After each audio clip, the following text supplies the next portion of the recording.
So here I am logged into my Roku developers account, which is something that you open for free, and it really is quite fast. And if I click on Add Channel, then it is going to join the list of my existing channels over there. So instead of doing that, I'm just going to preview and update an existing channel because it will give you an idea of what you need to do to have your own channel up and running. Oh, by the way, you also have the View Analytics link over there so that you can have detailed statistics on how your channel is performing. So if I click on Preview and Update, you will see that there are several options over there that you need to specify. You need to specify the list of categories, the layout you want to do, the branding. It's very straightforward because it boils down to filling out a form. But one very important thing that you need to specify is the feed URL, and this really is the content of your TV channel. So if you click on feed URL, this is the URL that you need to specify for your feed. And how do you get that URL? Well, this is where tvboss comes in. So I'm just going to go out of there, and I'm logged into my tvboss software. The feed that it generates would look something like this if you want to have a look at how the actual feed looks like. But this is the URL that the software gives you that you specify when you create your own channel. With Roku TV Boss, you can easily add new videos into the system or delete or modify the existing ones. What we have used there are short form videos. Now, why short form videos? Because then you can do things very, very quickly. You don't need to worry about supplying the subtitles for your videos because that is not necessary with short form videos. You are also not required to provide the third-party rating for your videos. At the same time, you can put the video of any length. So even though it's a short form video, you can put a video that is 5 minutes long, video that is half an hour long, video that is 2 hours long. It doesn't really matter. The bottom line is that everything is super simple and allows you to get your channel up and running very, very quickly. If you click on Add Short Form Video, that will put another video into the system. Or if you click on Delete Short Form Video, then it's going to disappear from the system. So you essentially add a new video and then you fill out the form, and when you're done, all you need to do is to scroll down, click on Save Changes, and your feed will be updated. I'm just going to delete this one and open one of the placeholders so that you can see what is involved.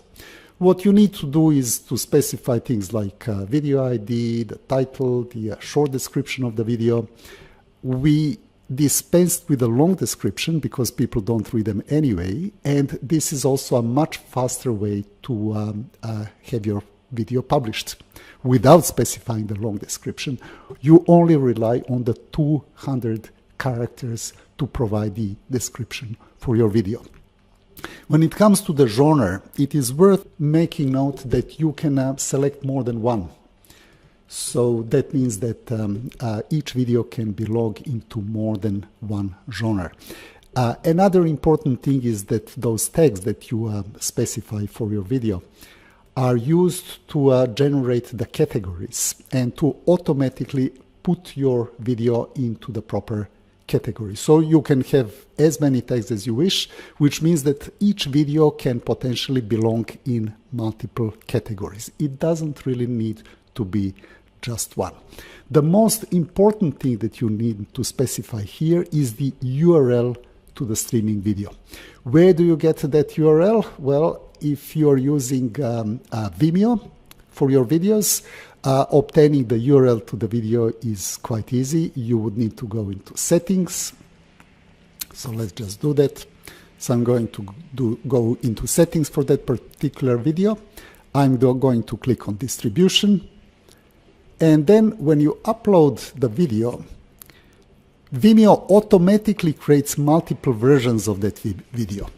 The best that you can do is create the 4K video, because then you have the high definition, which is 720p. You also have the 1080p, and you also have the 4K video links that are all generated automatically.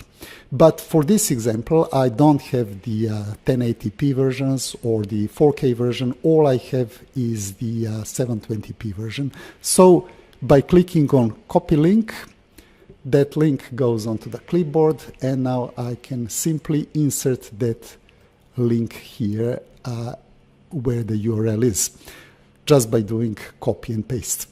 The important thing is that you can have only one version of the video. In this case, this is the 720p version of the video. But if you want to, you can have up to 3 versions for every single video. The 720p, the 1080p, and the 4K.